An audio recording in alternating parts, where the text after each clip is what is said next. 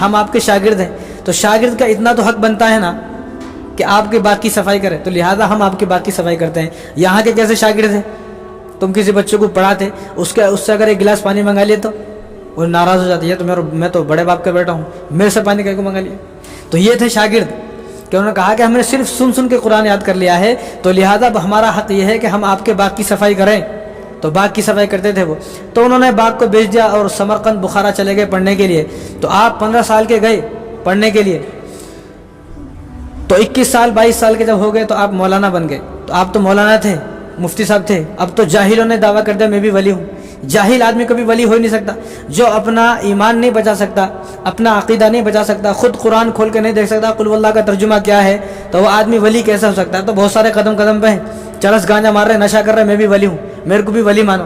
عجیب عجیب کہاں سے لوگ پیدا ہو گئے۔ تو آپ تو مولانا تھے، مفتی صاحب تھے، حافظ قرآن تھے، تو آپ جب ولی بنے، تو آپ جب مولانا بن گئے، حافظ بن گئے، بڑے ہو گئے، تو اس کے بعد آپ نے جو ہے آپ کے دل میں ایک تڑپ پیدا ہوئی میرے کو کسی سے بیعت ہونا ہے۔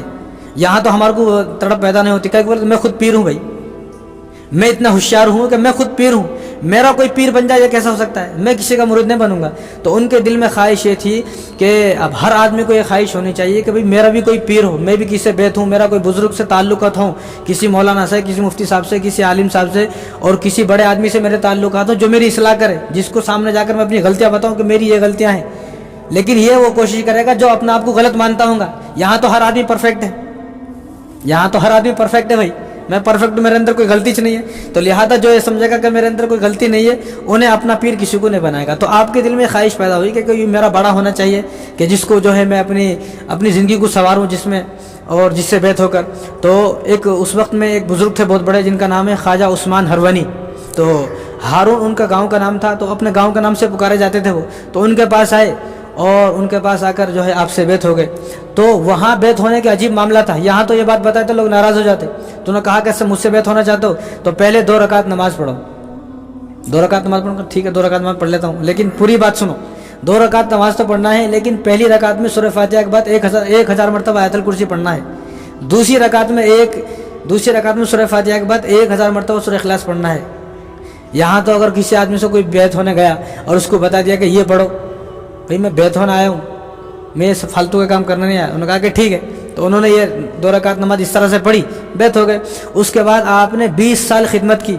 جو ولی بنے ہیں، جو لوگ ولی بنتے ہیں وہ ایسے نہیں یوں ہی حلوہ ہے بھائی کچھ بھی کرو ولی بن گئے۔ 20 سال اپنے استاد کی خدمت کی، اپنے پیر کی، خواجہ عثمان ہروانی کی 20 سال تک۔ کس طرح خدمت کرتے؟ ان کے پیر دباتے، ان کا سر دباتے، ان کے سر میں تیل لگاتے، پیروں کی مالش کرتے، اور ان کے لیے سردی میں گرم پانی کرتے۔ اور غریب نواز فرماتے ہیں کہ میں 20 سال تک جو ہے نا انگیٹھی رہتی نا، انگیٹھی اس کو سر پہ لے کے چلتا تھا، سردی کے موسم میں سر پہ لے کر، کہاں وضو کا وقت ہوا اور وہیں انگیٹھی میں جو ہے آگ جلا کر گرم پانی کر کے اپنے استاد کو دینے کا ہے، اپنے پیر صاحب کو، کہ اس پانی سے وضو کرتے۔ یہاں تو کوئی آدمی جو ہے 1 گلاس پانی دینے کسی کو تیار نہیں ہے۔ تو یہ تھے 20 سال خدمت کی، اس کے بعد اتنے بڑی ولی بنے، ایسے نہیں بن گئی یوں حلوہ ہے بھائی ولی بننا۔ تو 20 سال تک خدمت کی۔ اس کے بعد آپ کی عمر ہو گئی 50 سال۔ جب آپ کی عمر 50 سال ہو گئی تو آپ مدینہ کے لیے چلے گئے۔ پہلے آدمی کی جب عمر ہو جاتی تھی 50-60 سال تو اپنے آپ کو مدینے کے لیے وقف کر دیتے تھے کہ اب میری زندگی ختم ہونے والی ہے بھائی۔ یہاں تو 80 سال کا آدمی بھی یہ سوچتا کہ اب میں مروں گا نہیں، انہوں 50 سال کی عمر میں یہ سوچے کہ اب میرا تو آخری وقت ہے، جانے والا ہوں، تو لہٰذا مجھے مدینے میں جا کر اپنے آپ کو وقف کر دینا چاہیے کہ میں حضور کی خدمت کروں گا، وہیں پر رہوں گا، بس مجھے آنے کی ضرورت نہیں ہے۔ تو آپ 40 آدمی کے ساتھ گئے حج کرنے کے لیے۔ جب حج کرنے گئے تو وہاں 1 سال تک آپ نے پڑھایا، آپ نے درس دیا، کیونکہ آپ تو مفتی صاحب تھے نا، مولانا تھے، تو آپ نے درس دیا۔ تو ایک رات حضور صلی اللہ علیہ وسلم خام میں آئے خواجہ غریب نواز کے، تو کیونکہ یہاں ہندوستان میں سے اسلام مٹ رہا تھا اور پرتھوی راج چوہان جو ہے نا وہ مسلمانوں پر ظلم کر رہا تھا، مسلمانوں کو مارنے کی طاقت میں تھا، مسلمانوں پر اتنا ظلم کرتا تھا۔ کوئی آدمی اگر کہیں کوئی آدمی داڑھی کرتے والا ٹوپی والا مل گیا، نماز پڑھتا ہوا مل گیا، اس کو فوراً قتل کر دیتے تھے۔ تو اسلام جو ہے نا ایسا مٹے گا نہیں۔ تو حضور صلی اللہ علیہ وسلم اور اللہ تبارک و تعالیٰ اپنے دین کو مٹتا ہوا نہیں دیکھ سکتے۔ تو ہندوستان کے اندر دین کو کس طرح عام کیا جائے، اس لیے اللہ تبارک و تعالیٰ نے رسول اللہ صلی اللہ علیہ وسلم کے ذریعے سے خواجہ غریب نواز کو ہندوستان بھیجا۔ تو حضور صلی اللہ علیہ وسلم خام میں آئے تو حضور نے کہا تم ہندوستان جاؤ۔ انہوں نے کہا کہ رسول اللہ ہمیں کیا معلوم کہاں ہے ہندوستان، انہوں بغداد کے رہنے والے، ان کیا معلوم کہاں ہے ہندوستان۔ تو کہا کہ میرا حکم ہے تم ہندوستان جاؤ، وہاں پر دین کا کام کرو۔ تو ٹھیک ہے کہہ دیا۔ اب دوسرے دن نہیں گئے، دوسرے دن حضور خام میں آئے تو حضور نے کہا کہ بھیا کیا ہوا, میں نے تمہارے کو بولا تھا نا جاؤ. تو انہوں نے کہا کہ یا رسول اللہ جاؤں, لیکن کہاں ہے ہندوستان, میرے کو نہیں معلوم نا, ہندوستان ہے کہاں میرے کو کیا معلوم. تو حضور نے اپنی ہتھیلی پہ ان کو پورا نقشہ بتایا کہ اچھے سے دیکھ لو یہ ہندوستان کا نقشہ ہے.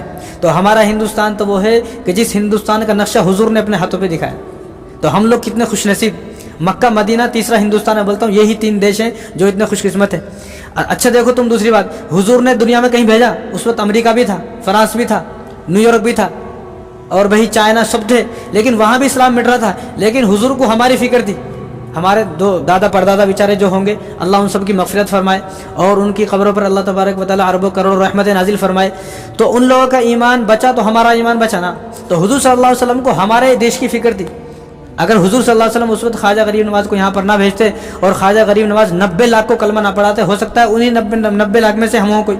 اور میں تو کہتا ہوں تم لوگ ہوئے نا, میں ضرور ہوں ان میں سے. کئی کو بولا تو میں دلی کی طرف آئے نہ ہوں, تو ہو سکتا ہے کہ میرے دادا پردادا کو انہوں نے کلمہ پڑھایا ہو. تو اللہ تبارک و تعالیٰ اپنے دین کو مٹتا ہوا نہیں دے سکتے. تو حضور نے دوسرے دن آئے خواب میں, تو حضور نے کہا کہ بھائی جاؤ. کہا کہ میرے کو کیا معلوم ہندوستان کہاں ہے. تو ہاتھ میں نقشہ دکھایا کہ یہ نقشہ ہے, اس نقشے کے حساب سے چلے جاؤ. اس میں کئی روایتیں ہیں. ایک روایت یہ ہے, بعض لوگوں نے کہا کہ حضور صلی اللہ علیہ وسلم کو ان کو انار دیا, تو انار کے چھلکے پہ ہندوستان کا نقشہ بنا ہوا تھا. تو خیر بہرحال جو بھی ہے, تو حضور صلی اللہ علیہ وسلم نقشہ تو بتایا نا. تو دوسرے دن نقشہ بتا دیا لیکن نہیں آئے. تو تیسرے دن پھر حضور خواب میں آئے. کیا ہوا بھائی, کائی کو نہیں گئے. 2 مرتبہ آ کے بولا نا, کہا کہ حضور آپ کے در چھوڑنے کو دل نہیں کرتا ہے, آپ کو چھوڑ کر کیسے جاؤں. تو پھر کیا کرنا چاہیے. کیا رسول اللہ یہ بہت دور ہے ہندوستان, میں نے نقشے میں دیکھا ہے, لیکن وہاں جانے کے بعد ہو سکتا ہے میں واپس نہ آؤں, ہو سکتا ہے میری موت ہو جائے.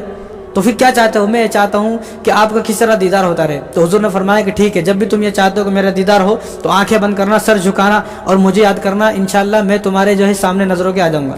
تو ہمیشہ جب بھی یہاں آتے تھے, یہاں جب آئے تو آنے کے بعد جب بھی ان کا دل کرتا تھا میں حضور کو دیکھوں تو آنکھیں بند کر دے, سر کو جھکاتے, تو سامنے حضور صلی اللہ علیہ وسلم آ جاتے تھے. یعنی آدمی کے اعمال ایسے مضبوط ہوں, کہ حضور صلی اللہ علیہ وسلم خود آئے.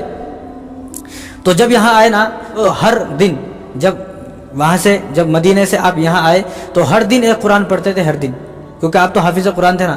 یہاں تو قرآن کو چھیکے بھی بہت دن ہو گئے, کبھی چھیے نہیں, کبھی قرآن کو کھول کے دیکھے نہیں. بھائی اس لیے میں کہتا ہوں قرآن پڑھنا نہیں آتا تو قرآن کو دیکھ تو سکتے نا, قرآن کو صاف تو کر سکتے نا. بھائی ہماری مسجد میں قرآن رکھے ہوئے 20-50 اور ان کے اوپر دھول چڑھی ہوئی ہے, چلو جمعہ جا کے ان کو صفائی کریں گے, یہ تو کوئی مشکل کام نہیں ہے نا, یہ تو بالکل آسان ہے. تو ہر دن ایک قرآن پڑھتے تھے آپ جب یہاں پر آئے. جب آپ لاہور آئے, کیونکہ اس وقت تو اکھنڈ بھارت تھا نا جی, اور پرتھوی راج چوہان جو تھا وہ اکھنڈ بھارت کا بادشاہ تھا. سری لنکا اور سب جو ہے اس کے اندر تھے, پاکستان تو اکھنڈ بھارت تھا اس وقت. یہ تو تھوڑے دن پہلے الگ الگ ہوا ہے. تو جب آ رہے تھے تو اس وقت شہاب الدین غوری نے راجہ پرتھوی راج چوہان سے جنگ کی, تو ہار کر واپس جا رہا تھا, ہار کر. اب اس کے ساتھ تو بہت ساری فوج تھی نا, لاکھوں کی. ابھی وہاں سے آ رہے ہیں 40 آدمیوں کے ساتھ, ان کے ساتھ 40 آدمی تھے اور آ رہے ہیں. تو پوچھا بھائی یہ کون ہے بزرگ. شہاب الدین غوری نے پوچھا بھئی یہ بزرگ کون ہے, تم کہاں جا رہے ہو. انہوں نے کہا کہ ہم جو ہے ہندوستان پر حکومت کرنے جا رہے ہیں. کہ بڑا بیوقوف آدمی ہے کوئی, ارے ہم لوگوں کے ساتھ لاکھوں کی فوج ہے, ہم لوگ ابھی ہار کے آ رہے ہیں پرتھوی راج چوہان سے, اور یہ تیسری مرتبہ کا ہے, کیونکہ جو شہاب الدین غوری ہے نا 3 مرتبہ ہندوستان پر حملہ کیا لیکن فتح نہیں ہوا. انہوں نے کہا کہ ہم لوگ 3 مرتبہ شکست کھا گئے, لیکن ہم لوگ لاکھوں کی تعداد میں, ہمارے پاس اسلحے ہیں, بارود ہے اور تلواریں ہیں اور بھالے ہیں, سب کچھ ہے, تمہارے پاس کچھ بھی نہیں ہے. تو اپنے ایک آدمی کو بھیجا کہ ان کے پاس جاؤ, ان کی گٹھڑی میں دیکھو گٹھڑی میں کیا ہے. بٹ تم اپنی گٹھڑی دکھا, ہو سکتا کوئی بم ہو گٹھڑی میں. گٹھڑی کو کھول کے دیکھا تو اس میں ایک مسواک تھا, تسبیح تھا, جانماز کچھ بھی نہیں, ایک لوٹا پانی کے لیے اور کچھ بھی نہیں. تو انہوں حیران ہو کر ان کی سمجھ میں نہیں آیا, چلے گئے.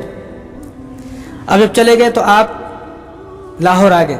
لاہور سے حضور صلی اللہ علیہ وسلم کو حکم یہ تھا, کیونکہ اس وقت پرتھوی راج جو چوہان کا جو اصلی قلعہ تھا جو رہتا تھا وہ اجمیر میں رہتا تھا انہیں, کیونکہ بادشاہ تو پورے ہندوستان کا تھا لیکن انہیں رہتا تھا اجمیر میں.